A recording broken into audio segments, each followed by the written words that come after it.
Pussy Riot. Artists from the city, ice on my neck, got every bitch chilly. Hey Wayne, you know I'm coming for that milli. These rappers. The video. Yes. Okay, I was taking in the video, and does that have anything to do with the Russian feminist group? Yes, absolutely. Oh my God, thank you for getting that. Hey. See, and you're a music guy, and that's why I fuck with you. So, yes, there's a feminist group in Russia called Pussy Riot. There's 11 females. And they wear ski masks. They wear ski masks, and they're very anti, like, hate and everything towards women. And in Russia, they suffer so much with politics and everything. And they're like being gay, sexuality, all that stuff. Yeah. So I took that kind of message that they have, and I just want to take that into music and just be like, this year is the year for females. Like, we are coming hard. Look at Baby Grime. Look at Cocanina. Look at Nana Goody. Look at Nanu. We're all fucking coming this year. Yeah. And Drake wants to sign a female this year. He said that. So I think Pussy Riot is like the message of this year. We're here. The riot is here. Yeah. We're coming in hot. Have they reached out, the Pussy Riot, the Russian group? No, there's another artist that has a tour right now called Pussy Riot. Some of her publicists reached out to me, and they're saying that now they're playing that song on the tour. Really? Yeah. That's dope. I forget the artist's name. It's in my phone. That's dope. That's dope. Yeah. So hopefully, that's the goal. It's only been out for 3 days, and we're already almost at 13,000 views. I think it's past that. Yeah. I haven't even looked. It's past that. It's going. It's going. And and all it takes is one. It's that one lottery ticket. Yeah. It's that one lottery ticket. No, you got a hot one on your hand. Thank you. Were you gonna say something? I was gonna say, going back to the number thing, I released Pussy Riot on the 18th because it's 18th of February, 18/2. That's 2020. Wow. See? Oh. Shout out. See? It's a sign. The bells are ringing. Oh, there it goes. You know what I'm saying? Yeah. So tell me about Collingwood.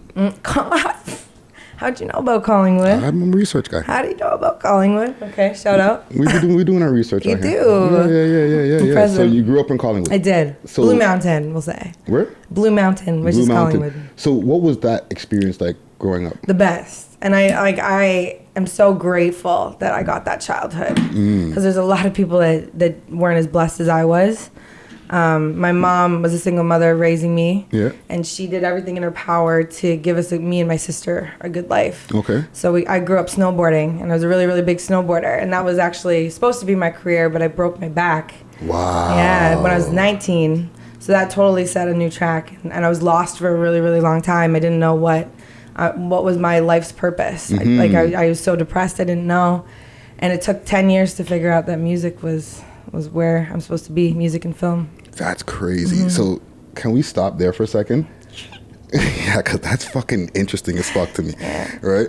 You're snowboarding, and then you break your back. Yeah, my L2 and 3. Take us to that moment there. Please. Yeah. If you No, totally. Nothing's off limits with you guys. I'm comfortable with you guys. I was in Whistler, and I was training for some big things. And I just was with friends. We were smoking, being stupid. I didn't even have a helmet on. Right. And I went over a big jump. I was with my boy, and I landed really bad. I landed flat, so my spine compressed, and 2 of my vertebrae broke, and my wrist, and then I had a brain thing too. So. Oh man! Yeah. So how long was the recovery? I was in a brace for 6 months.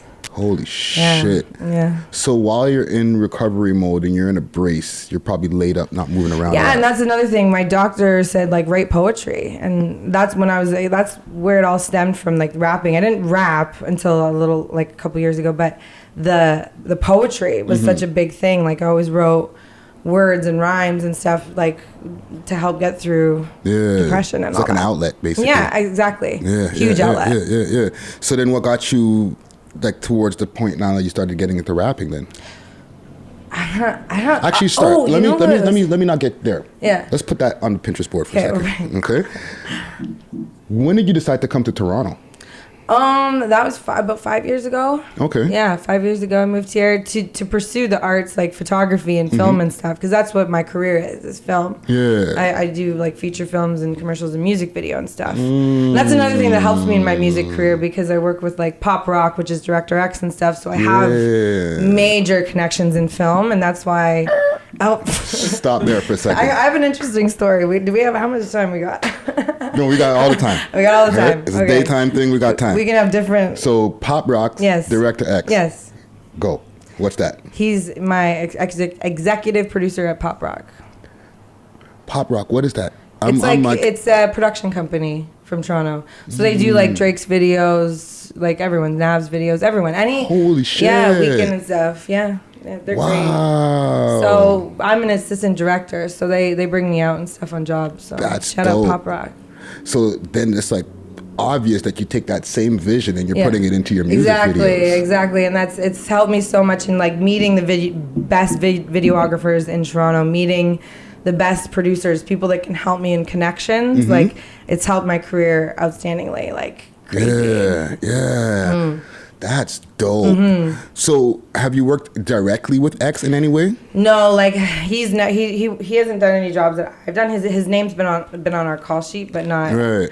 We've never really crossed paths. We've talked on Instagram, and he knows who I am. But yeah, hopefully the dream is to have him do a video one day. You're in a great position right now. And you know what I did? I said that to him. I said it on a comment. I was like, "You're gonna direct one of my videos one day," and he liked it. So. Well, I would say it would be something that's true. Yeah. You know what I'm saying? You manifest it and it comes true. Yeah, words become things, you know? And even with like, I see you in like pictures with like Coconina and stuff like that. Yeah, like, sure. Are you involved with the Abstract Learning Institute in any way? No, they've reached out to me and stuff. Right now, it's just like I'm kind of in the position where I have my team and everything. I absolutely want to, you know, like kind of go and work with them maybe in the future. I think that they have their artists that they're working with right now, and they're kind of focusing on them, and they're doing great things for Coconina. She has a great team behind her. Yeah. So I respect that, and I don't want to like step on anyone's toes or anything. So I'm watching what she's doing, and it's good. Let's go back a little bit. When you first got to Toronto, what was it first like? Was it like a culture shock from Collingwood to Toronto?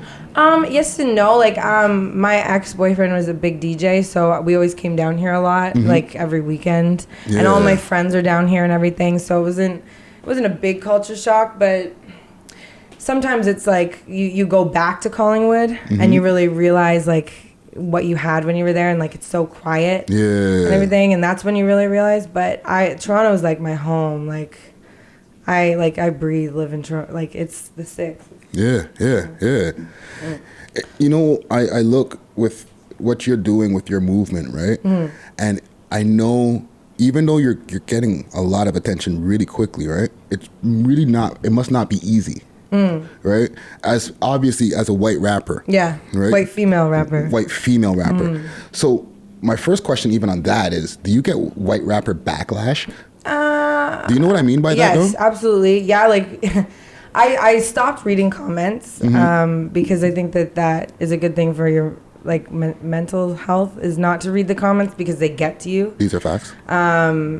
So I stopped reading it, but like not as much as you would think now, because people respect me now. In the beginning, a little bit, but it works to my advantage as well too, because they're like, "Oh shit, she can rap," and she's like, I don't look like your rapper, right? Right. So it works to my advantage as well. I think that it works more in my advantage than disadvantage. But Okay. I have had incidences where people are like, you know, don't take me seriously. Yeah, they're like, oh, okay, let's hear this, right? Because that's the automatic thing that happens, and it's just what it is, right? When we see white rappers, we're like, okay, what you got? Yeah. And then when it's good, it's like, all You right. got to prove yourself a little bit more. Exactly. It brings me to even, I think about Iggy Azalea. Yeah. Do you think that she set it back a little bit for white rappers or white female rappers? Or See, the women thing is, rappers? like, OG Iggy was sick. Okay. Like, before she got sold out, you know? But that's the music industry. So is Fancy the sellout point? Yes. Or are we talking about pre-Fancy? No, I think Fancy was the sellout point. Okay, because Yeah. I'm not really familiar, but I know Fancy. I couldn't name 3 Iggy Azalea songs, but I mean, yeah, like I think Fancy was the one, and that like it was a big track, but yeah, I don't know. She's got her own thing going on, and I don't hate. Because my high brain sometimes, I'm like, y'all are probably like trying to do your thing. Yeah. And then here she comes just acting a fool, right? With fried chicken on her ass and doing all kind of dumb But shit. there's so many there's so many artists. We could name 3 right now. I'm not going to, but we can name 3 right now that, you know, that's what they use. What, cloud chasing? Yeah. But it's not the cloud chasing alone. It's like I felt like with the backlash that she was getting for like lashing out and for a white rapper, especially as a woman, you're like, fuck, you're gonna make it harder for us now when we start rapping and be like, okay, here we go. Yeah. You know what I'm saying? Yeah. And that's everyone like usually brings up Big E with me. They're always like, you have the long blonde hair, meh, meh, meh, meh. But like I would like people to be like, oh, you're like Eve, you're like Little Kim, you're like this. But I want to bring that old school feel back. And track 2, if you heard it with the Stitch track. Yeah. I want went in on that too. Bad. It feels so good to be bad. I tell her relax for saying I changed. I'm in trouble because they struggling to make it the same. Yeah. It's my favorite, one of my favorite tracks in the album. Keep going. But that I want that old school with new school vibe, like lyricism, but with that like Post Malone Travis feel, right? And that's my sound, and that's what we really figured out with this album, was figuring out my sound and having a new Toronto sound come into the mix. Yeah. And that's what I really want. Like I want people to listen to it, hear that first track and be like, yo, like what is this? Where'd this come from? Where's she from? Yeah. Right? Because a lot of the set music right now in Toronto sounds the same. This is true. So like Eve and Lil Kim and them, is that who you were listening to when you were young? Yes, and Mobb Deep, all them, all that hard New York, like rap, and you know what's funny, going back to the poetry thing and what kind of was the turning point for my rap. Young M.A. was a big turning point. Like hearing her, she's a lesbian rapper. I'm bisexual. Hearing how she speaks, her tone in her voice, just inspired me so much. So then I started rapping her songs. Okay. And like really working on my flow. And then that's when I looked at my poetry, I was like, I'm just gonna try this, and then started rapping my poetry and working on my flow. And That's now dope. look where we are today. Yeah, shout out to MMA. Yeah. Yeah. Oh yeah, big shout out. Yeah, She's she the goes best. hard. She goes hard. And she is like, I consider her one of the best rappers, female rappers out there. Everyone says Nicki and Cardi and murmur. No. Listen to the words she says. They're insane. Yeah, and she's in the Insane. pocket too. Yeah. Sweet. And she grew up hard. Yeah.